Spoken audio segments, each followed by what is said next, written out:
Council సాక్షిగా ఏం జరిగిందో, దేవుడి మీద రాజకీయాలు చేయకూడదు, కానీ వీళ్ళందరూ కూడా దేవుడి మీద కౌన్సిల్లో రాజకీయాలు చేస్తూ కనీస గౌరవాలు, కనీస మర్యాదలు కూడా పాటించకుండా ప్రవర్తిస్తూ ఉన్నారు. బొత్స సత్యనారాయణ గారిని సూటిగా అడుగుతా ఉన్నాం, మీ ఎమ్మెల్సీలు అందరూ కూడా కౌన్సిల్లో చేసిన రాద్ధాంతం ఏంటి అన్నది కనిపించింది కదా, ఇప్పుడు మీరందరూ రాజీనామాలు చేస్తున్నారా చెయ్యట్లేదా అని చెప్పి వారిని అడుగుతా ఉన్నాం. రాజీనామా చేశారేమో అని చూశాను. ఎందుకంటే దేవుడి విషయంలో అబద్ధం ఆడితే ఖచ్చితంగా ఒక పశ్చాత్తాపం ఉంటుంది, ఖచ్చితంగా తప్పుగా భావిస్తారు. నేను రాజీనామా చేస్తాను అని ఆయనే ఎలుగెత్తి మాట్లాడిన తర్వాత, చెప్పులు వేసుకున్న ఫోటోలు మీకు క్లియర్ గా కనిపించిన తర్వాత, చెప్పులతో మీరు రావడాన్ని చూసిన తర్వాత మీరు రాజీనామా చేయాలి కదా.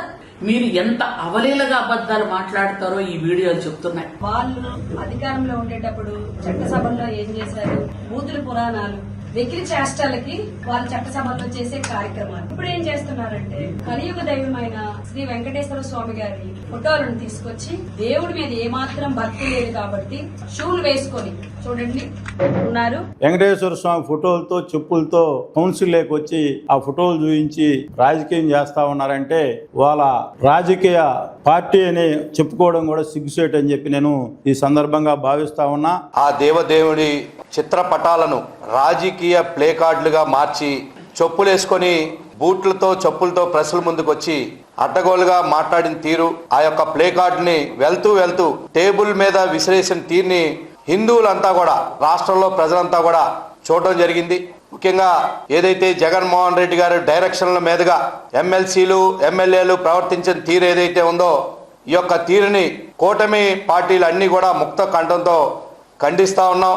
నిన్న ప్రవర్తించిన తీరు వైసీపీ ప్రభుత్వంది చాలా దుర్మార్గము.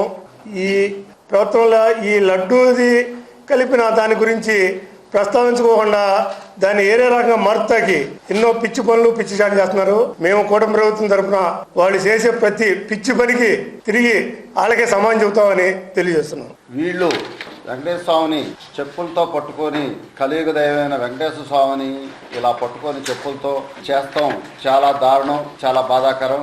ఇలాంటి వాళ్ళు ప్రజాస్వామ్యంలో ఉండకూడదని చెప్పనేది మా నిర్ణయం.